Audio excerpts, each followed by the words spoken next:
Religion. For billions of people, it's this incredible source of comfort, of community, of meaning. But here's the thing, there's a paradox at its heart. That exact same powerful force can be twisted into an instrument of immense psychological harm. It can create these systems of control that leave behind a wake of really lasting trauma. And today, we're going to dig into exactly how that happens.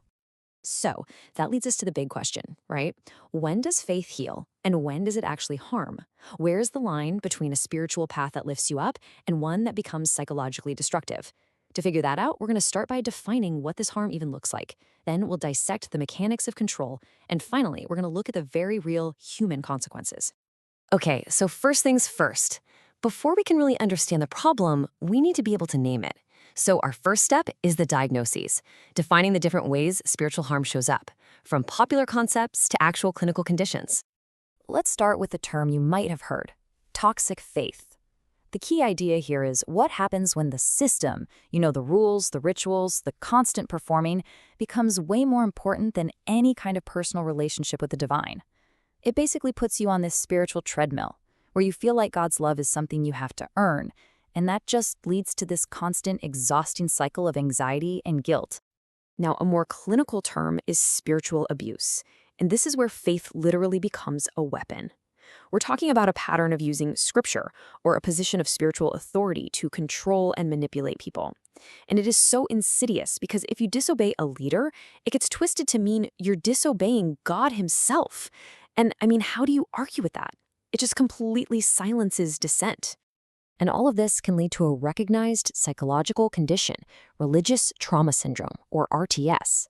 And let's be clear, this is not just about having your feelings hurt. It's a form of complex PTSD.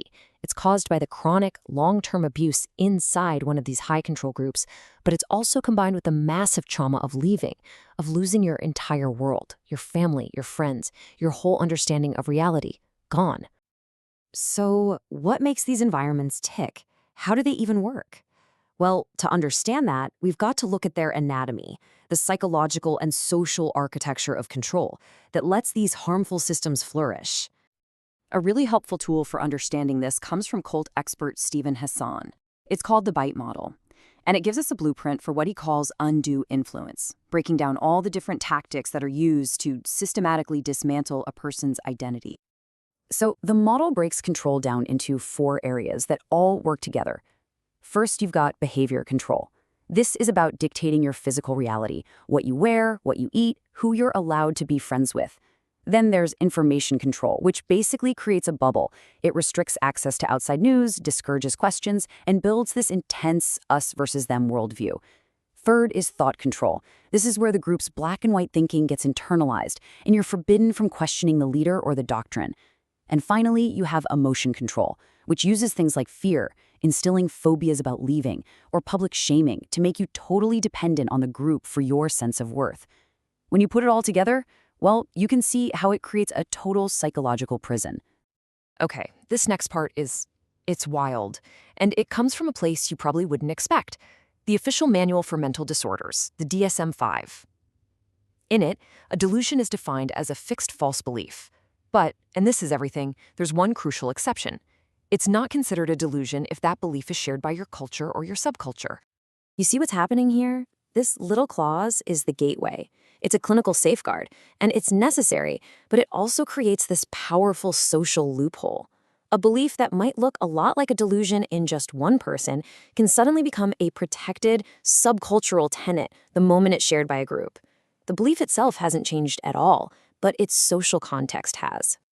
And you can see exactly how this plays out. For instance, what might be seen as a grandiose delusion in a clinical setting gets reframed as a prophetic calling inside the group. A persecutory delusion, the belief that powerful forces are conspiring against you, well, that becomes spiritual warfare against demons.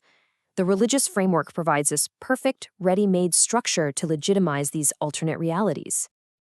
Now, this isn't just some abstract theory. This stuff has a devastating, real-world impact. So now, let's turn to the human cost of these systems of control. If you've read Tara Westover's memoir, Educated, you know this story. Her family was ruled by this paranoid, survivalist faith that denied her a formal education, even medical care.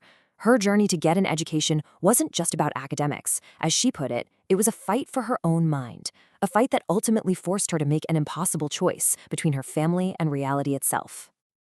And her story just pulls back the curtain on this devastating pattern. In these environments, the family, the one place that should be your source of safety, is often co-opted and becomes the primary tool for indoctrination. Things like authoritarian parenting and the threat of shunning, being completely cut off from everyone you love, are used to enforce absolute, unquestioning conformity. I want you to just look at this number for a second. 48.7%. Just hold that in your mind. It represents a catastrophic mental health outcome that is directly linked to religious rejection. And here's the heartbreaking context. When religious doctrines condemn LGBTQ+ individuals, it creates this absolutely unbearable conflict between a person's faith and their very identity. And the consequences, they're staggering. In one recent study, 48.7% of religiously rejected transgender individuals reported having suicidal thoughts in just the past 2 weeks. The link between these rejecting doctrines and life and death stakes it's undeniable. And this kind of escalation can reach the most horrifying extremes. Take the People's Temple, better known as Jonestown. It actually started in the 50s with these really idealistic principles of racial equality. But over the decades, an us versus them paranoia just completely took over, and they ended up moving to this isolated commune in Guyana. There, revolutionary suicide drills eventually became a reality, culminating in the mass murder-suicide of over 900 people. It is the starkest reminder of how a paranoid, isolated worldview can redefine an absolutely horrific act as something noble. So after all of that, I think the most important question is, how can we tell the difference? How do we know what's healthy and what's not? Let's lay out a clear framework for distinguishing a healthy spiritual path from a toxic one. The distinction really boils down to one question. Does the system empower you, or does it control you? Healthy spirituality encourages critical thinking. It fosters connection to others, and it respects your autonomy.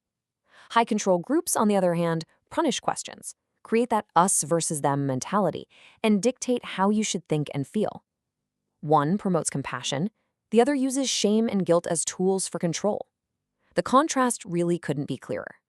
For those who do leave these environments, recovery it's a long and difficult journey, but it is absolutely possible. It means educating yourself on the dynamics of control you went through, processing the incredibly complex emotions, the anger, the grief, and learning to trust your own gut again. And crucially, finding a new, safe community for support. It's really about a fundamental reconstruction of the self. And so that brings us right back to where we began, with that central tension.